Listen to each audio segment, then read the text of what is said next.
Hello everyone. जब भी भारत में पहली कार खरीदने की बात आती है तो सबसे पहले जुबान पर एक ही नाम आता है, मारुति सुजुकी। एक ऐसी कार जिसने भारत की सड़कें नहीं बल्कि करोड़ों दिल जीते। यह कहानी है मारुति सुजुकी की, जिसने हर भारतीय के कार खरीदने के सपने को हकीकत बनाया।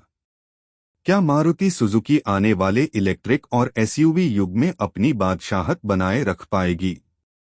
क्या मारुति सुजुकी भारतीय उपभोक्ताओं की बदलती जरूरतों के साथ खुद को उतनी ही तेजी से बदल पा रही है?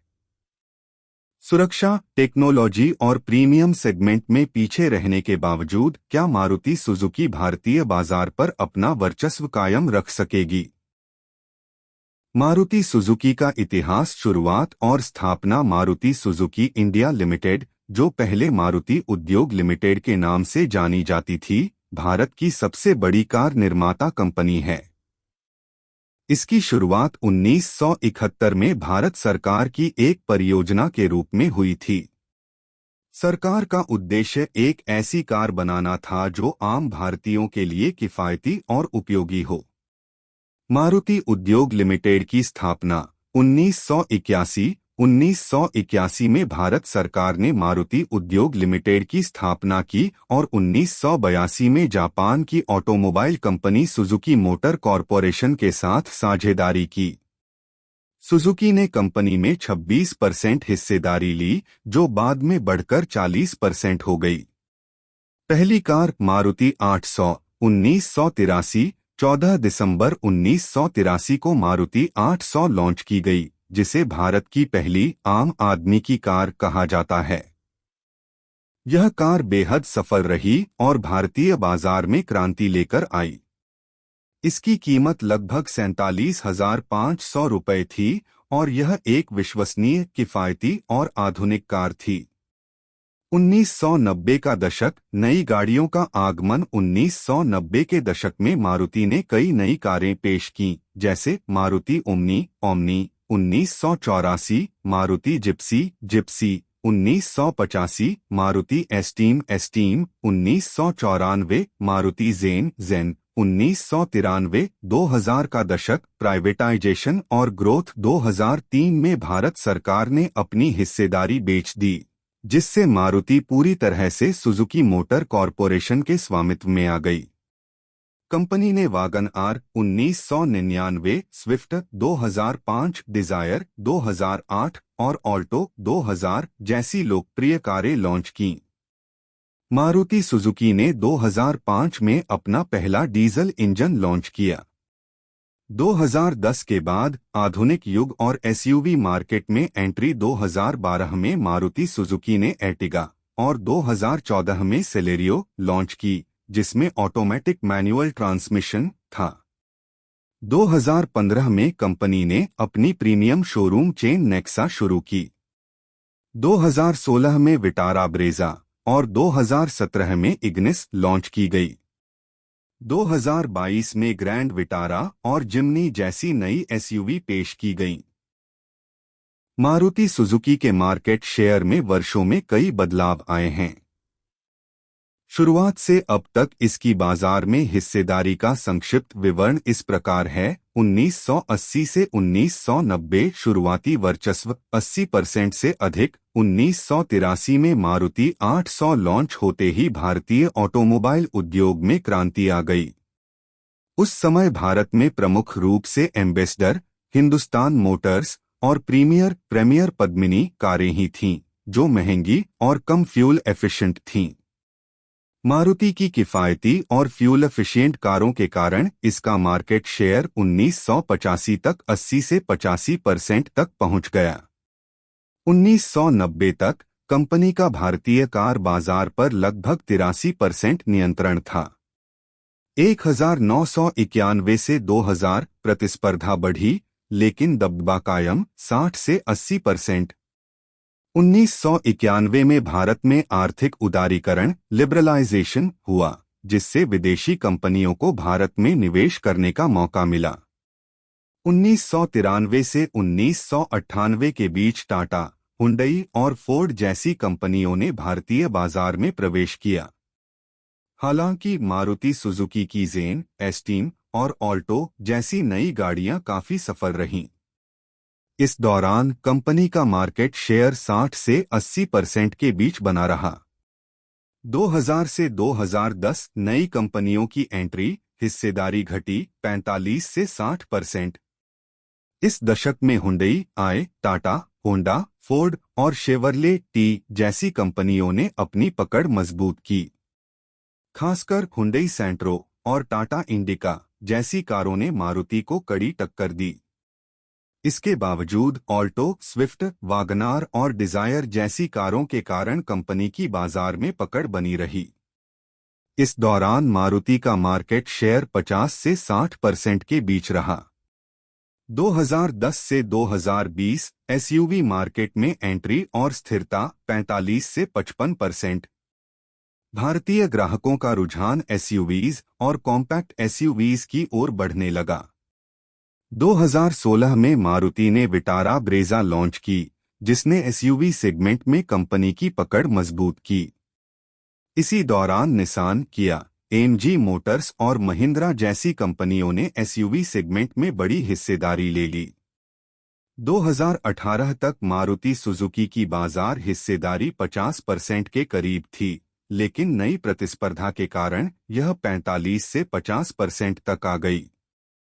2020 वर्तमान ईवीज और एसयूवी का दबदबा 40 से 45%। Hyundai Creta, Tata Nexon, Kia Seltos और महिंद्रा एक्सयूवी 700 जैसी एसयूवीज ने मारुति के मार्केट शेयर को प्रभावित किया। 2023 से 24 तक मारुति की बाजार हिस्सेदारी 40 से 45% के बीच रही। कंपनी अब इलेक्ट्रिक व्हीकल, ईवी और हाइब्रिड कारों पर ध्यान केंद्रित कर रही है, जिसमें ग्रैंड विटारा और जिम्नी जैसी नई एसयूवीज शामिल हैं। मारुति सुजुकी की सबसे ज्यादा बिकने वाली कारें। अब तक की top selling cars. Maruti Suzuki ने भारतीय बाजार में कई बेस्ट सेलिंग कारें लॉन्च की हैं। नीचे अब तक सबसे ज्यादा बिकने वाली टॉप 5 कारों की लिस्ट दी गई है। 1. Maruti Alto 45 lakh plus units launch 2000 सबसे ज्यादा बिकने वाली कार कारण किफायती कीमत 35 लाख, बेहतरीन माइलेज 22-25 के एमपीएल, छोटे परिवारों और शहरों के लिए परफेक्ट बिक्री 2022 में ऑल्टो ने 40 लाख यूनिट्स पार कर ली थी और 2024 तक यह 45 लाख प्लस हो चुकी है। 2. Maruti 800 29 lakh plus units launch 1983 बंद 2014 कारण भारत की पहली आम आदमी की कार, दमदार विश्वसनीयता और सस्ती मेंटेनेंस 31 साल तक उत्पादन में बनी रही। बिक्री कुल 29 लाख प्लस यूनिट्स बिक चुकी हैं। 3. Maruti Swift 28 lakh plus units launch 2005 best selling hatchback कारण स्पोर्टी डिजाइन और दमदार परफॉर्मेंस, बेहतरीन माइलेज और पावरफुल इंजन युवाओं में सबसे लोकप्रिय कार। बिक्री 2024 तक 28 लाख प्लस यूनिट्स बिक चुकी हैं। 4. Maruti Dzire 25 lakh plus units launch 2008 सबसे ज्यादा बिकने वाली सेडान कारण शानदार स्पेस और कंफर्ट, कमर्शियल और पर्सनल यूज दोनों के लिए परफेक्ट, बेस्ट माइलेज 24 के एमपीएल। बिक्री अब तक 25 लाख प्लस यूनिट्स बिक चुकी हैं। 5. Maruti WagonR 30 lakh plus units launch 1999 कारण दमदार माइलेज और सीएनजी ऑप्शन, ज्यादा हेडरूम और बड़ा बूट स्पेस, शहरों में बेस्ट फैमिली कार। बिक्री 2024 तक 30 लाख प्लस यूनिट्स बिक चुकी हैं। मारुति सुजुकी का भविष्य। मारुति सुजुकी भारत की सबसे बड़ी कार निर्माता कंपनी है, लेकिन EVs, electric vehicles, SUV segment और नई टेक्नोलॉजी के बढ़ते ट्रेंड के कारण इसे भविष्य में कई चुनौतियों और अवसरों का सामना करना पड़ेगा। आइए जानते हैं मारुति सुजुकी का भविष्य कैसा हो सकता है। एक, इलेक्ट्रिक व्हीकल्स ईवी में एंट्री। मारुति सुजुकी फिलहाल इलेक्ट्रिक कारों में पीछे है, लेकिन 2025 से कंपनी अपना पहला ईवी लॉन्च करने की योजना बना रही है।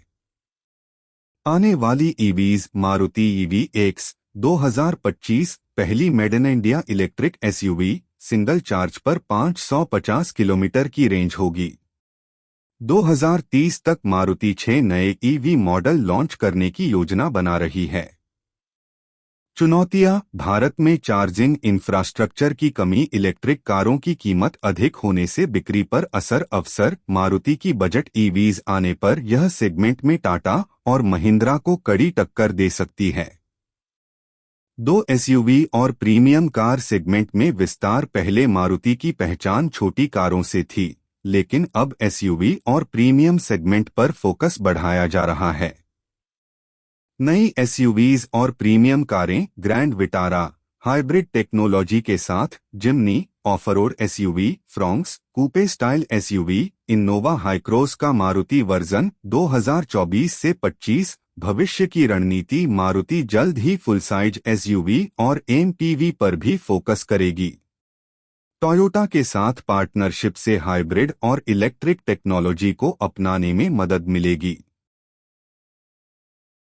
निष्कर्ष: मारुति सुजुकी, भारत की सड़कों की धड़कन। मारुति सुजुकी ने न केवल भारतीय ऑटोमोबाइल उद्योग में क्रांति लाई, बल्कि हर भारतीय परिवार के कार खरीदने के सपने को साकार किया। अपनी किफायती कीमत, बेहतर माइलेज, भरोसेमंद परफॉर्मेंस और बेहतरीन सर्विस नेटवर्क के दम पर यह कंपनी दशकों से बाजार में अग्रणी बनी हुई है। आज जब उद्योग इलेक्ट्रिक व्हीकल्स, एसयूवी और स्मार्ट टेक्नोलॉजी की ओर बढ़ रहा है, मारुति सुजुकी भी अपने नवाचारों और रणनीतियों से इस बदलाव का नेतृत्व करने के लिए तैयार है।